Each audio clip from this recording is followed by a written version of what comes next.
장례가 끝난 다음 날 자식들이 가장 먼저 한 말. 이제 끝난 줄 알았다.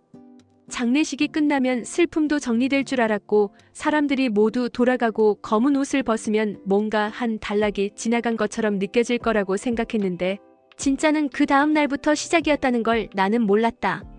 장례식장에서 집으로 돌아온 다음 날 아침 나는 거실 소파에 앉아 있었고 향냄새가 아직 남아있는 집안에서 아무 생각도 하지 않으려고 애쓰고 있었다. 현관에는 검은 구두들이 그대로 놓여 있었고 거실 조명은 어젯밤부터 꺼지지 않은 채 하얗게 빛나고 있었는데 정리할 생각조차 나지 않았다. 그냥 앉아 있었다. 남편 없는 집이 이렇게 조용한 거구나 하는 생각만 들었고 30년을 함께 살았던 사람이 없으니까 이 집에서 소리라는 것 자체가 사라진 것 같았다. 시계 소리, 냉장고 돌아가는 소리, 창밖에서 들리는 차 소리는 여전히 있었지만 남편이 커피를 내리는 소리, 신문 넘기는 소리, 내 이름을 부르는 소리가 없으니까 모든 소리가 의미 없게 느껴졌다. 그때 아이들이 다시 왔다. 어제 인사하고 돌아갔던 아이들이 다시 집으로 들어왔고 장례식장에서와는 달리 너무 조용한 집이어서인지 아이들의 발소리가 유난히 크게 들렸다. 현관문을 여는 소리, 신발을 벗는 소리, 거실로 들어오는 소리, 그 모든 소리가 낯설게 느껴졌다. 큰아이가 먼저 입을 열었다. 엄마, 이제 좀 정리해야 하지 않을까요? 정리라는 단어가 공기 중에 떠돌았고 나는 고개를 들어 큰아이를 보았는데 아이는 걱정스러운 얼굴을 하고 있었고 진짜 걱정하는 표정이었다. 그래, 정리를 해야지. 나도 알고 있었다. 이렇게 그대로 둘 수는 없다는 것쯤은 알고 있었는데 그 말을 들었을 때 가슴이 먼저 철렁 내려앉는 걸 느꼈다. 정리라는 말 속에 뭔가 다른 의미가 들어있는 것 같았다. 남편의 물건을 정리한다는 말일까? 아니면 이 상황을 정리한다는 말일까? 아니면 나를 정리한다는 말일까? 물어보고 싶었지만 물어보지 않았다. 둘째가 옆에서 덧붙였다. 엄마도 너무 무리하지 마세요. 이제 앞으로 계획을 세워야죠. 계획 앞으로, 그 말들이 귀에 맴돌았다. 앞으로라는 말 속에는 남편이 없었고 계획이라는 말 속에도 남편이 없었는데 당연한 일이었다. 남편은 이미 없으니까. 하지만 나는 아직 남편과 함께 살고 있었다. 이 집에서, 이 공기 속에서 남편은 여전히 존재하고 있었는데 아이들은 이미 앞으로를 이야기하고 있었다. 아이들은 틀린 말을 하지 않았다. 현실적인 말이었고 충분히 이해할 수 있는 말이었으며 나도 그 말이 맞다는 걸 알고 있었다. 하지만 그 순간 나는 이렇게 생각했다. 아, 이제 슬퍼할 시간은 끝났구나. 내 감정은 이미 지난 일취급이구나. 그런 생각이 들었다. 아이들은 여전히 현관에 서서 나를 보고 있었고 기다리는 얼굴이었으며 내 대답을 기다리는 얼굴이었다. 나는 고개를 끄덕였다. 그래, 정리해야지. 그렇게 말했다. 아이들이 조금 안도하는 표정을 지었고 그 표정을 보면서 나는 이런 생각을 했다. 아이들은 내가 무너질까봐 걱정했던 거구나. 내가 슬픔에 빠져서 아무것도 못할까봐 걱정했던 거구나. 그래서 이렇게 빨리 온 거구나. 아이들의 마음을 나는 알고 있었다. 진심으로 나를 걱정하는 마음이라는 걸 알고 있었지만 동시에 이런 생각도 들었다. 아이들은 내가 정리되기를 원하는구나. 깔끔하게, 빠르게, 문제없이. 큰아이가 말했다. 서랍 좀 열어봐도 될까요? 아버지 명의로 된 것들 확인해봐야 할 것 같아서요. 명예 확인, 그 단어들이 공기 속에 떠돌았고 나는 아무 말 없이 고개를 끄덕였다. 큰아이가 서랍을 열었고 통장이 몇 개 나왔으며 서류들도 나왔다.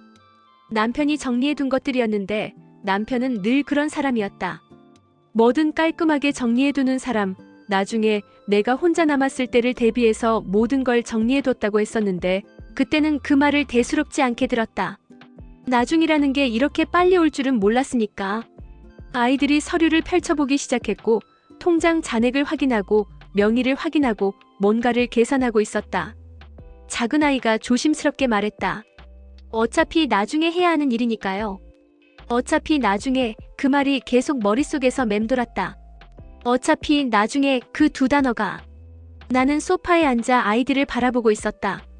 아이들은 고개를 숙이고 서류를 보고 있었고 진지한 얼굴이었으며 남편 명의로 된 것들을 확인하고 정리하고 앞으로 어떻게 해야 할지 이야기하고 있었다.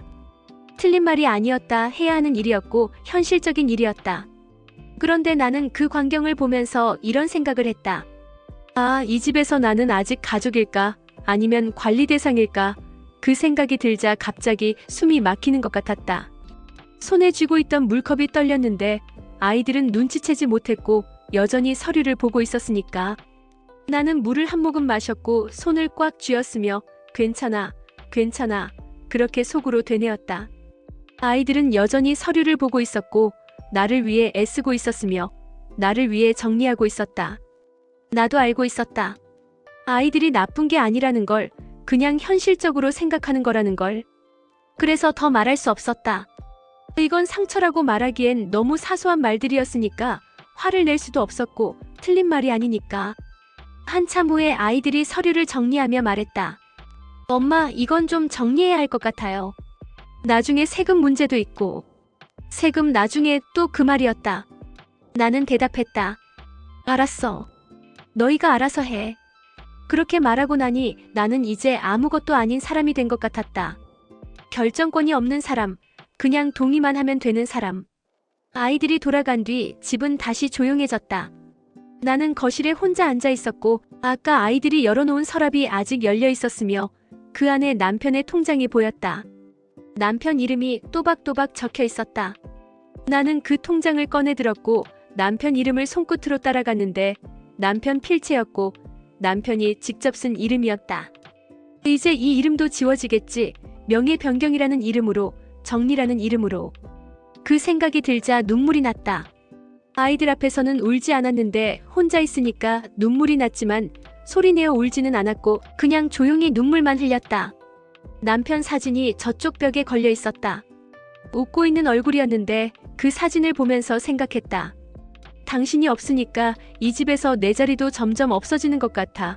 그 생각이 들자 눈물이 더 났다. 밤이 되었다.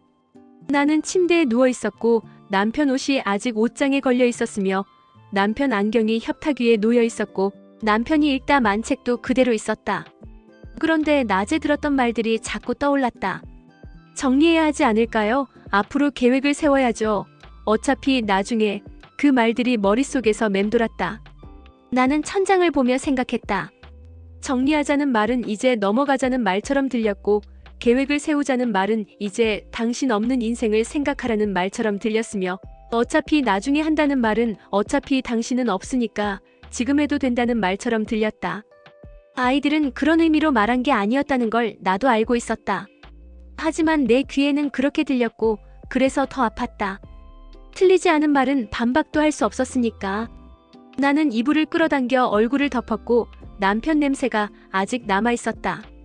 당신 없는 이 집에서 나는 어떻게 살아야 할까? 당신 없는 이 시간에서 나는 어떤 사람으로 남아야 할까? 그 생각만 했다. 다음 날도 그 다음 날도 아이들은 다시 왔다. 그때마다 뭔가를 정리했고 서류를 챙기고 통장을 확인하고 명의를 바꾸고 앞으로 어떻게 할지 이야기했다. 처음에는 조심스러웠다. 엄마 이거 괜찮으세요? 엄마 이거 지금 해도 될까요?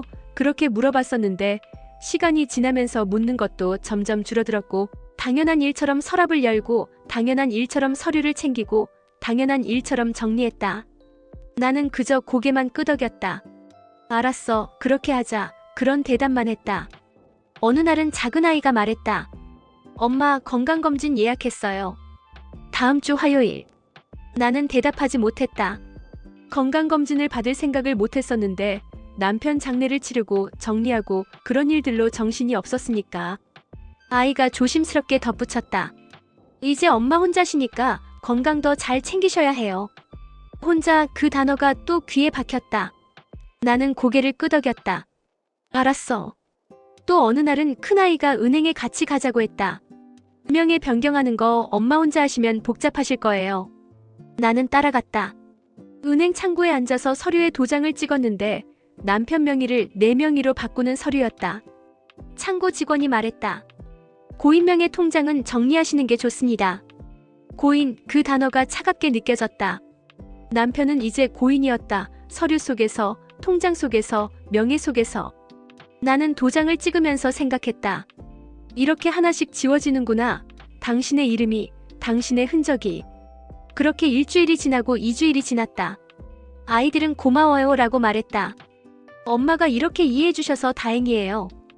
그 말을 들으면서 나는 이런 생각을 했다. 이해한 게 아니라 그냥 포기한 거야. 말해봤자 소용없다는 걸 알았으니까. 하지만 그 말은 입 밖으로 내지 않았고 그냥 웃었다. 괜찮아, 그렇게 말했다. 시간이 지나면서 집은 점점 정리되어 갔다. 남편의 물건들이 하나씩 사라졌고 옷은 기부했으며 책은 정리했고 서류는 폐기했다. 아이들은 그럴 때마다 물었다. 엄마, 이거 버려도 돼요? 나는 대답했다. 그래, 버려. 그렇게 하나씩 사라질 때마다 남편도 조금씩 사라지는 것 같았고 나도 조금씩 사라지는 것 같았다. 하지만 어느 날 나는 멈췄다. 큰아이가 남편의 시계를 들고 물었다. 엄마, 이것도 정리할까요? 나는 그 시계를 보았다. 남편이 늘 차고 다니던 시계였고 결혼기념일에 내가 선물한 시계였다. 나는 고개를 저었다. 그건 아니야. 큰아이가 놀란 표정을 지었다. 하지만 엄마, 이걸 가지고 계셔도. 나는 아이의 말을 끊었다. 그건 버리지 않을 거야. 아이가 잠시 망설이다가 시계를 내려놓았고 알겠어요. 그렇게 말하고는 다른 물건을 정리하기 시작했다. 나는 그 시계를 집어들었고 손에 쥐었으며 무게가 느껴졌고 남편의 체온이 남아있을 것 같았다. 이건 버리지 않을 거야. 나는 속으로 되뇌었다. 모든 걸 정리할 순 없어. 모든 걸 버릴 순 없어. 나는 아직 여기 있으니까. 어느 날 저녁 큰아이가 서류 몇 장을 들고 왔다. 엄마, 이거 한번 보세요. 작은 아파트 몇 군데 알아봤어요. 나는 서류를 받아들었고 깨끗한 아파트 사진들이 있었으며 작고 관리하기 편하고 안전한 곳들이었다. 아이가 말했다.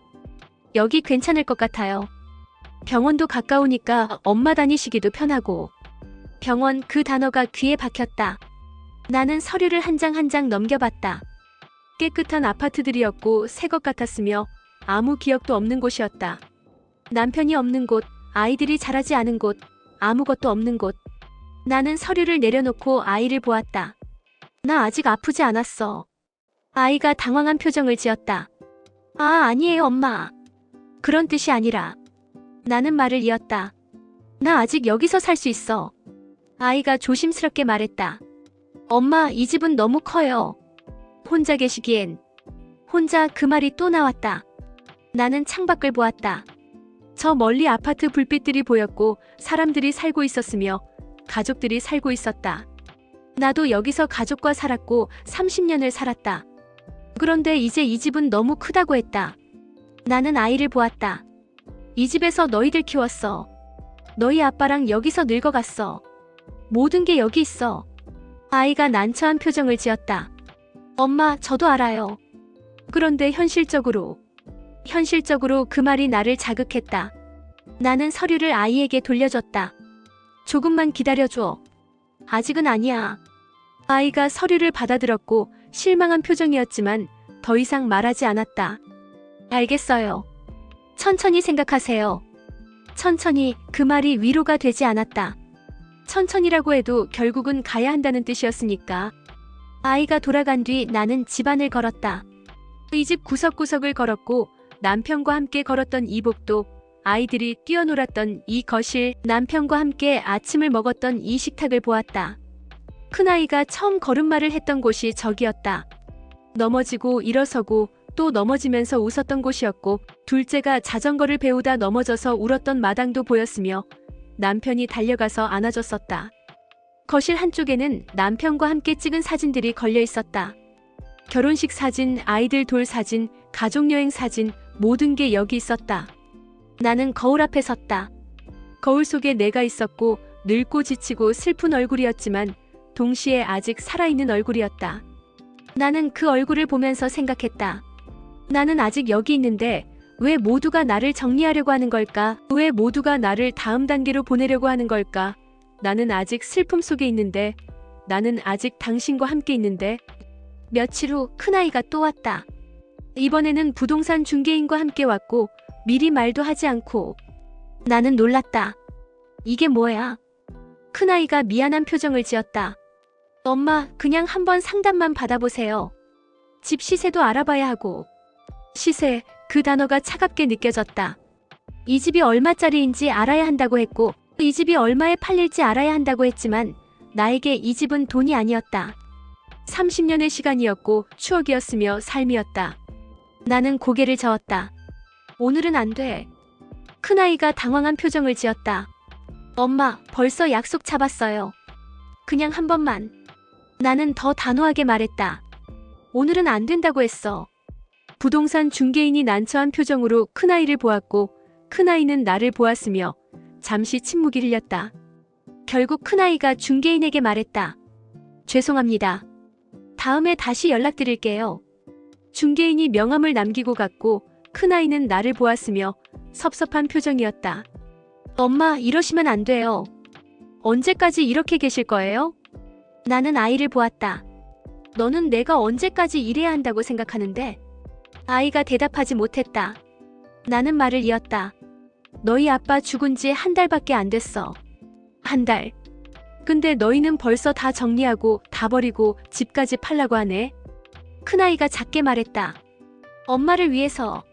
나는 아이의 말을 끊었다. 나를 위해서? 정말 나를 위해서야? 아이가 고개를 숙였다. 나는 숨을 깊이 들이쉬었고 화를 낼 생각은 없었지만 말은 해야 했다. 나는 아직 여기 있어. 나는 아직 살아있어. 나는 아직 결정할 수 있어. 내가 언제 가겠다고 하면 그때 가는 거야. 아이가 고개를 들어 나를 보았고 놀란 표정이었다. 어쩌면 처음으로 내가 거절하는 모습을 본 것 같았다. 잠시 후 아이가 작게 말했다. 알겠어요. 엄마가 준비되실 때까지 기다릴게요. 나는 고개를 끄덕였다. 고마워. 아이가 돌아간 뒤 나는 한참 동안 그 자리에 서 있었다.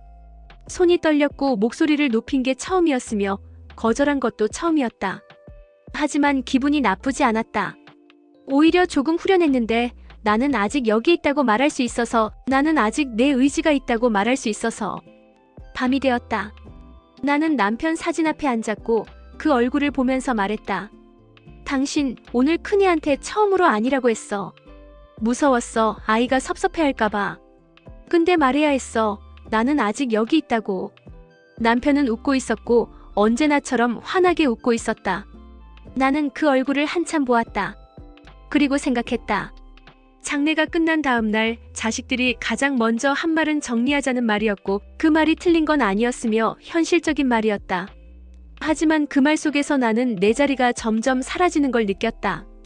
이 집에서, 이 가족에서, 이 세상에서. 그래서 더 아팠던 건 틀리지 않은 말은 반박할 수도 없었으니까. 하지만 나는 알았다. 나는 아직 여기 있다는 걸. 나는 아직 슬퍼할 권리가 있다는 걸. 나는 아직 당신을 기억할 권리가 있다는 걸. 그리고 그 권리를 나는 포기하지 않을 거라는 걸. 창밖에 별이 빛나고 있었고 당신과 함께 봤던 그 별들이었다.